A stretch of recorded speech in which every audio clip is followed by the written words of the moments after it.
Olá pessoal, muito bem-vindos. Meu nome é Vinícius Bonisson, eu sou médico. É uma honra estar aqui falando com vocês mais uma vez. E a gente está numa série de vídeos onde a gente faz uma pergunta: é preciso desparasitar? Então hoje a gente vai falar sobre um parasita chamado Toxoplasma gondii. É a toxoplasmose. Toxoplasmose, ela é muito frequente. Ela é transmitida pela água e alimentos contaminados e principalmente pelas fezes do gato.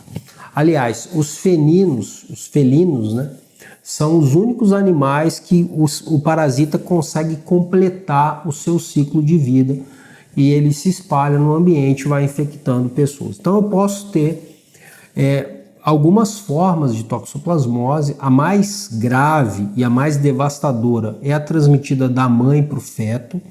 Por isso que é muito importante as grávidas que não têm anticorpo contra a toxoplasmose terem muito cuidado com gatos, terem muito cuidado com fezes com gatos e principalmente ter uma excelente higiene na hora de consumir principalmente verduras e legumes, principalmente fora de casa.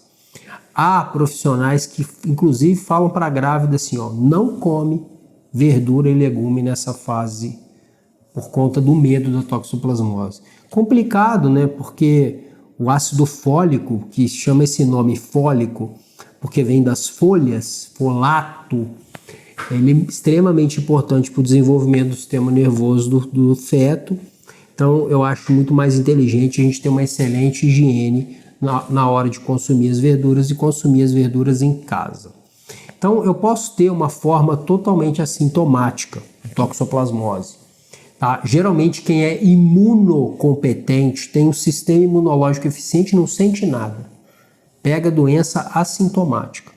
Tem gente que vai ter um quadro típico, que é um quadro de cansaço, febre baixa e aumento dos linfonodos, principalmente da região do pescoço, mas pode ser qualquer lugar do corpo. Eu tenho uma fórmula ocular que prejudica muito a visão. E eu tenho uma forma que é uma forma crônica e pouco diagnosticada. Quando a gente vai suspeitar? Quando eu tenho um paciente que estava saudável e começa a ter sintomas neurológicos e psiquiátricos graves. O que você vai pensar? Autoflagelação, esquizofrenia, alucinações, ou seja, geralmente é um jovem que estava bem e de repente começa com esses problemas. Então, se você faz o tratamento psiquiátrico e não melhora, o paciente não tem uma boa resposta. Então, o que a gente tem? A gente tem uma infecção de baixo grau, tá? Os níveis de anticorpos, inclusive, são baixos, às vezes não dá para fazer o diagnóstico pelo sangue, mas aí a gente vai fazer um tratamento. E geralmente, nesses casos, a gente não vai usar o tratamento convencional, que é o Bactrim, né? Então, por exemplo, o paciente com HIV, ele pode ter recidiva da toxoplasmose, inclusive toxoplasmose cerebral, com problemas seríssimos de perda de consciência, sintomas neurológicos graves. Aí o tratamento é o sulfamethoxazol com trimmetoprim, que é o Bactrim endovenoso, em doses elevadas, ou oral, se o paciente puder ingerir. Mas enfim, o que eu quero te dizer é o tratamento natural. Então, como é que a gente vai fazer o tratamento natural? O tratamento natural é a base de um homeopático chamado toxoplasmina. Aí a diluição depende muito do profissional que está trabalhando, que está prescrevendo. E você pode fazer, inclusive, uma sessão de RAIF para toxoplasmose.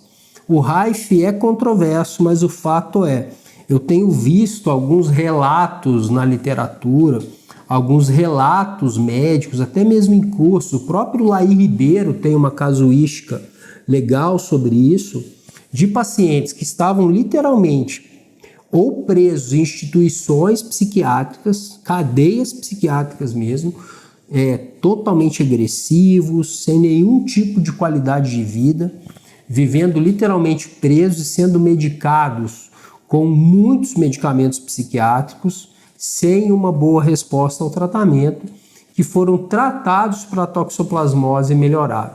Então, se você tem alguém na sua família nessa condição, vale a pena você abrir um pouco seu coração para isso. Eu não posso dizer que isso é para todo mundo, mas precisa se pensar em algumas outras coisas, principalmente quando o tratamento psiquiátrico não dá certo. E a toxoplasmose faz parte desse grupo enorme de parasitas que podem permanecer no nosso corpo por muito tempo. Toxoplasmose é assim, herpes é assim, varicela zoster é assim. Você tem infecção na infância, ela vai aparecer lá na velhice quando seu sistema imunológico fica enfraquecido. É o mesmo vírus que você pegou quando você era novo. Ou seja, a gente precisa abrir um pouco mais o nosso coração, a nossa cabeça, para olhar para esses parasitas com mais sabedoria. Entender que muitas vezes o paciente precisa realmente de fortalecer o sistema imunológico e de um tratamento mais natural para esse tipo de problema. Um abraço e até o próximo vídeo.